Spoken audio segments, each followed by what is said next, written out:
past year, and I just wanted to make you aware of some of the changes that I've seen in Bumble. Now, the main one I want to talk about today is the prompts.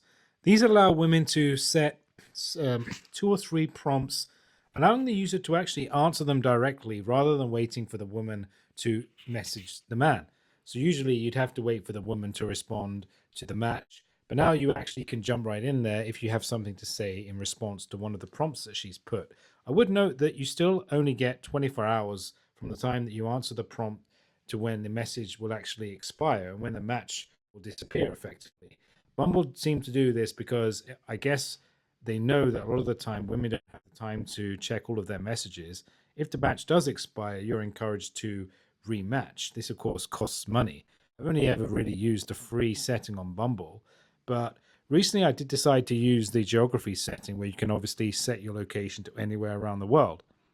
This is called travel mode, but I kind of feel that people use this mode now because they have an idea that they want to meet somebody in another country without even living in that country. So it's very common for women, especially who are living in maybe poorer countries, to want to change their location to London, to America.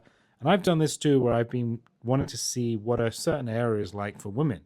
If I set my location to somewhere in China, I can therefore match with girls in certain Chinese cities that are also looking to meet probably a man in England.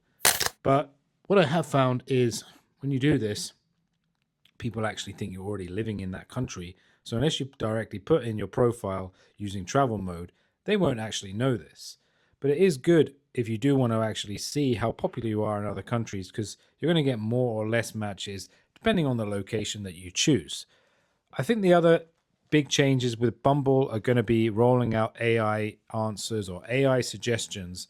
You can already see that Bumble will offer you tips if the match hasn't responded. It may come up with something like I'm busy. And also, they tend to read the messages or they look at how active the user has been in responding to your messages. So, for example, they send you a message saying, I'm sorry, I've been busy, I've been at work. You then might find a suggestion from Bumble saying that this user is busy or this user is at work. Don't expect a reply to come so quickly. But I still feel that with Bumble, you still have to do quite a lot of the work to get the woman to actually want to come out and meet you, which I think for most guys is what we want to do sooner rather than later. But you still nevertheless find that you have to be the one to make suggestions for dates, tell the woman what you want to do.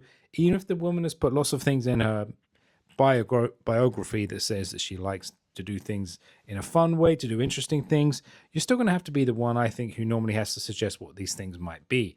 Most of the time, the women don't really want to take the initiative and ask the guy out. It's too much bother for them and too much chance that the guy could say no. I think they'd much rather that you took that responsibility for yourself. So, do I think Bumble is still a good dating app? Well, I certainly think that it's probably one of the better ones just because women have tended to be a little bit more proactive on Bumble, and you're probably more likely to meet a woman who is at least semi serious. The downside, of course, with Bumble is that women seem to have this long list in their minds as to what the guy should be. And if you can't match up to all of these things, you're going to find that the woman's going to be less interested in you.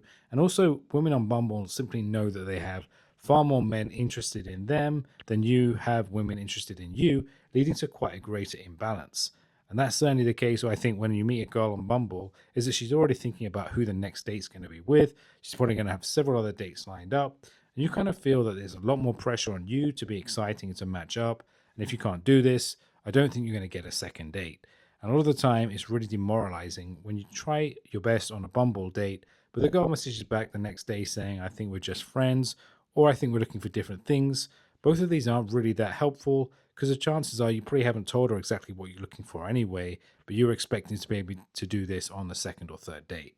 So, what's your experience been like on Bumble? I've certainly found that it hasn't been ideal because a lot of the time I'm looking for somebody younger than myself, but Bumble wants to match me only with women in my own age, or rather, the women in that age are searching for men of the same age to them. Well, you can still reset your age guidelines, but Bumble will obviously only be able to match you with women who are looking for people in the same age group to them, which is why you don't get that many much younger women on Bumble who want to match with older guys.